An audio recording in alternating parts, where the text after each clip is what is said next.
I'm so tired of this room.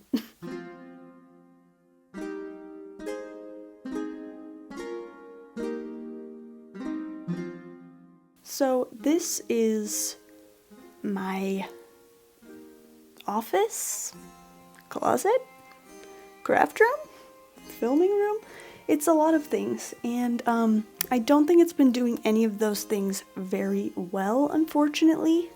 But I have been thinking that the layout of the furniture in this room has really not been helping. I need to fix it and make it vibes, you know what I'm saying? You know, not just like gray walls and stuff. I can't paint the walls, but I'm gonna make it feel cozier for sure. Because of the way that I have had the furniture in here, it just really hasn't been functioning in any of the ways I really need it to be. This room is like a very long rectangle.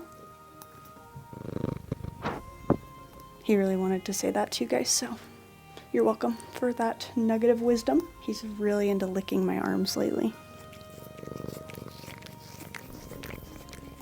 By the way, I have an entire highlight on my Instagram of Cinder ASMR because people love the sound of him eating grass so much.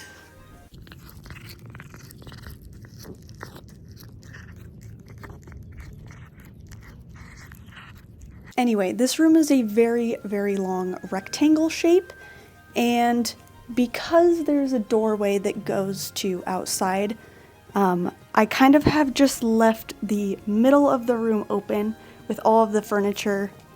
Sir. So because there's a door to outside, I've just kind of left the middle of the room open with all the furniture pushed to the walls, because then that way you can walk through to get outside. If you've watched any of my crafting videos, you will have seen that I put my sewing machine outside and on random places in my house because that's just easier.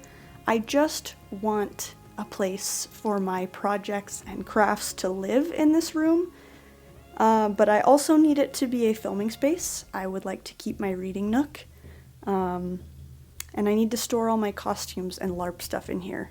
So I'm going to try my best to rearrange this room and make it functional for all of the things I need it to do without spending more than $50.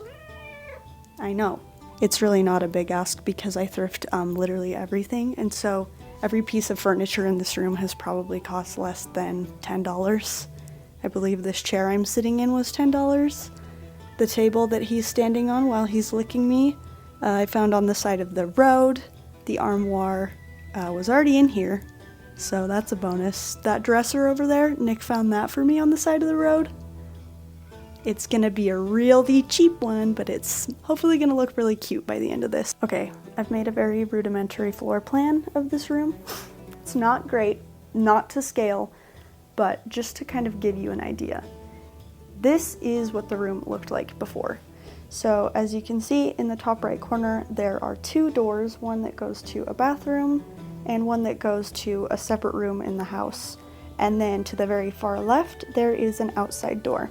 Because I wanted to keep a path open to that back door, I've kind of just put all of the furniture on the sides of the room, which is fine.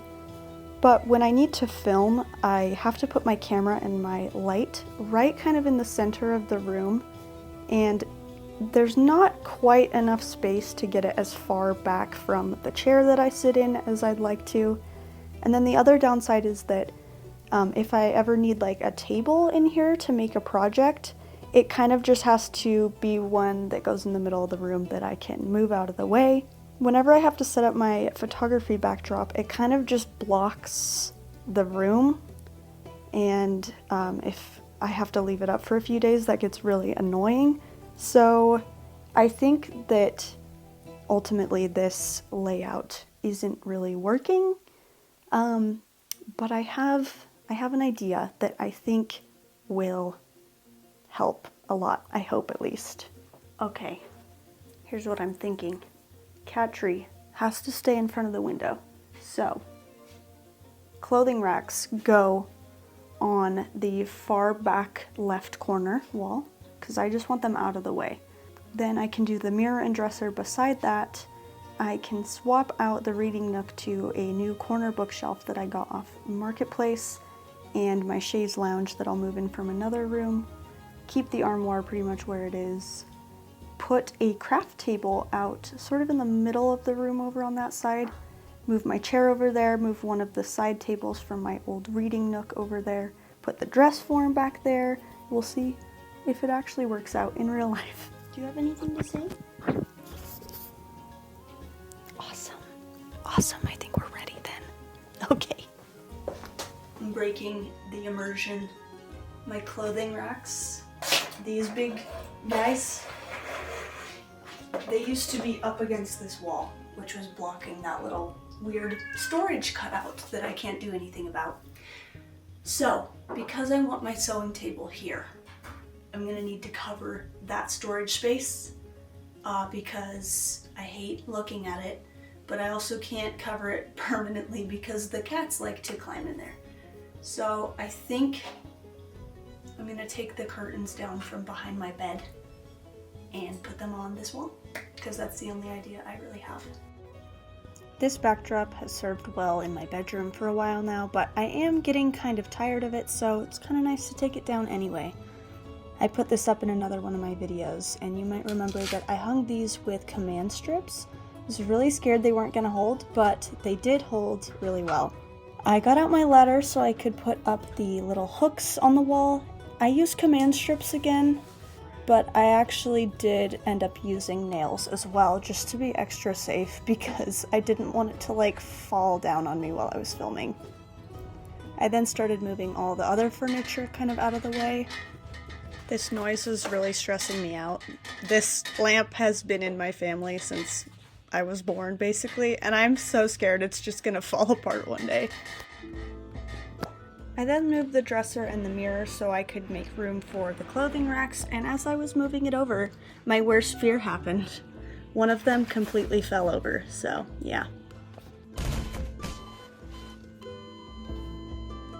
I moved the Survivor into its new home, and then I spent the next little while picking up all of the fallen soldiers and replacing them back onto their little rack.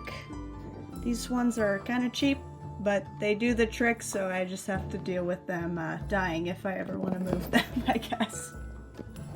The next step was to hang up the curtains. These are the red curtains that I thrifted from my bedroom video, as well as the tapestry, which is from Amazon.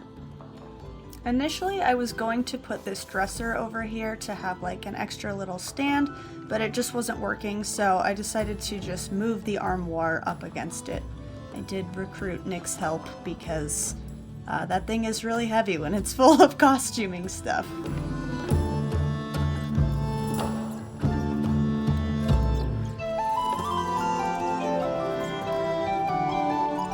I then relocated my lamp and my little shiny lights over to my mirror corner.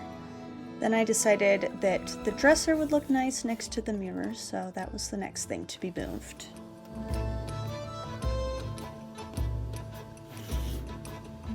I relocated this little nightstand behind my sewing and crafting area, and then I moved in the chaise lounge for my bedroom, trading it for the egg chair that used to be in my reading nook in this room. This little corner shelf that I got off Facebook Marketplace was $20, so this is the first new purchased item in this room.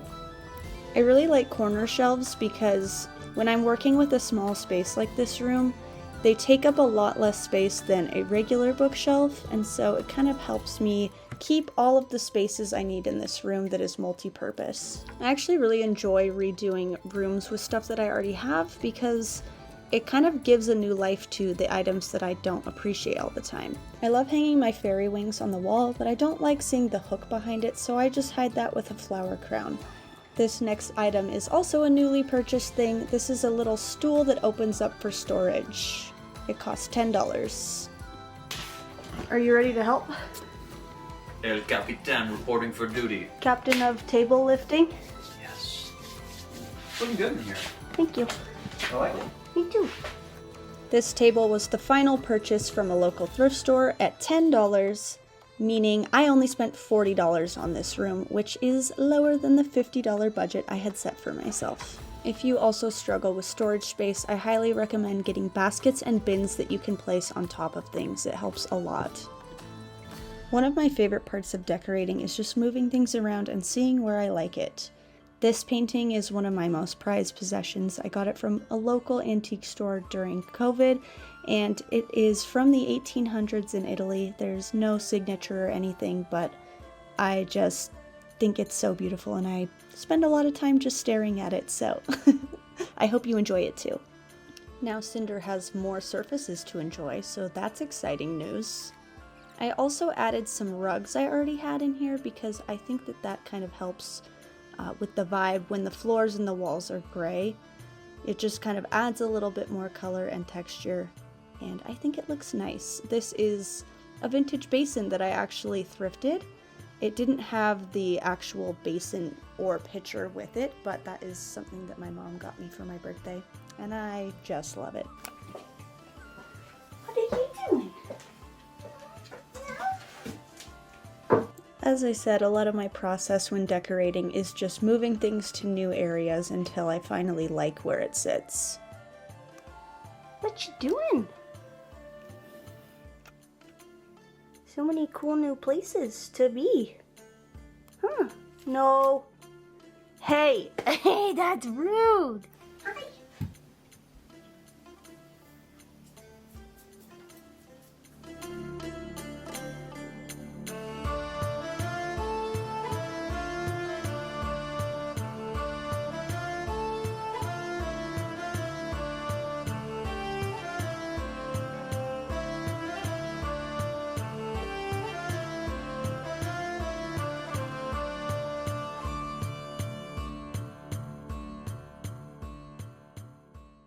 Now that all the furniture is pretty much arranged where I want it to be, it's time to add all the little details and decorations, all the little trinkets and books and things.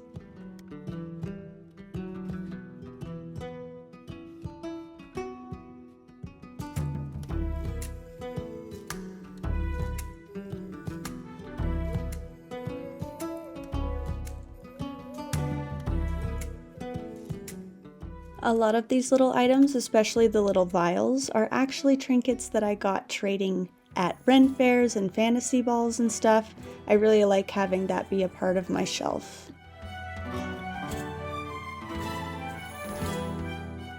I've always loved little apothecary cabinets, so I thought it would be cute to add my D&D dice from Costurero Real's Etsy shop that look like little potion jars into this shelf.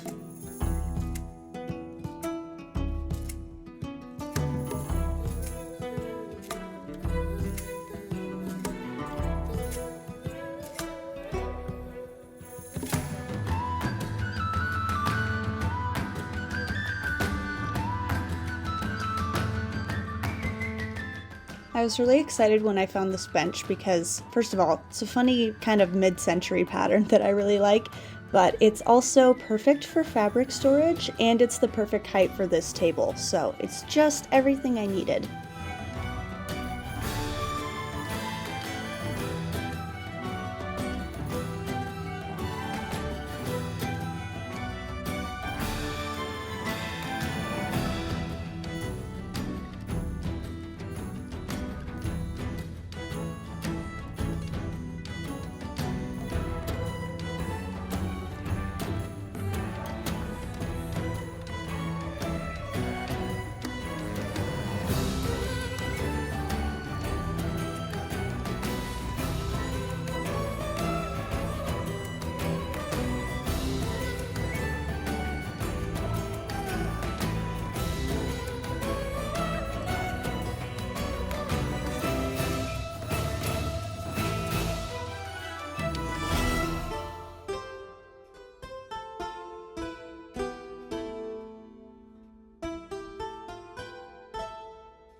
overall, I'm really happy with how it came out and that I was able to keep it under $50 with stuff that I already have.